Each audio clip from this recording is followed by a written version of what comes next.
काय कारवाई करायची आहे ती करूच, पण आता एकही अशा पद्धतीचा प्रकार खपवून घेतला जाणार नाही अशा शब्दांमध्ये आता मुख्यमंत्र्यांनी कॅबिनेट बैठकीच्या नंतर आता सगळ्याच मंत्र्यांना तंबी दिलेली आहे। अभिषेक मुठाळ आमचे प्रतिनिधी आपल्याला माहिती देतील। अभिषेक, खरं तर कोकाटे यांचं प्रकरण असेल, याआधी सुद्धा अधिवेशनाच्या दरम्यान गाजलेली सगळी मंत्र्यांची प्रकरणं घोटाळे असतील, यावेळेला सुद्धा मुख्यमंत्र्यांनी नाराजी व्यक्त केली होती आणि आता पुन्हा एकदा थेट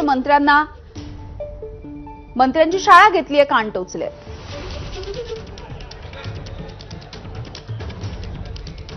नक्कीच एकूणच मंत्रिमंडळाची ही पहिली बैठक म्हणावं लागणार आहे अधिवेशनानंतर आणि त्यामुळेच एकूणच अधिवेशनामध्ये अनेक विधानं आपल्याला मंत्र्यांची पाहायला मिळालेली आहे, अनेक कृत्य देखील समोर आलेली आहेत आणि अनेक विधानांमुळे कुठेतरी सरकारला अडचणीमध्ये यावं लागल्याचं आपल्याला पाहायला मिळालेलं आहे। सरकार देखील कोंडीत सापडलेलं होतं आणि त्यामुळेच मुख्यमंत्र्यांनी वारंवार या संदर्भात नाराजी देखील बोलून दाखवलेली होती। एकूणच मंत्रिमंडळ बैठकीनंतर जे सगळे अधिकारी आहेत त्या सगळ्यांना बाहेर काढण्यात आलं आणि फक्त मंत्री आणि मुख्यमंत्री आपल्याला या सगळ्या बैठकीमध्ये पाहायला मिळाले आणि मुख्यमंत्र्यांकडनं थेटपणे या सगळ्या मंत्र्यांचा क्लास घेण्यात आल्याचं आपल्याला पाहायला मिळत आहे। एकूणच मुख्यमंत्र्यांकडनं जी सरकारची बदनामी होते आहे ती कुठेही खपवून घेतली जाणार नाही असं थेटपणे इशारा या सगळ्या मंत्र्यांना देण्यात आलेला आहे।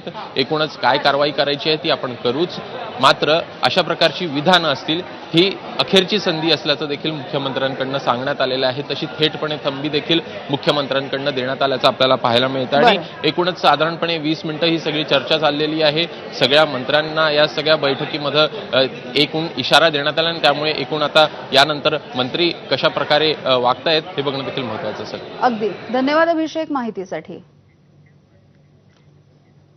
आणि यानंतर उर्वरित बातम्यांचा वेगवान आढावा। छत्रपती संभाजीनगरच्या कन्नड तालुक्यात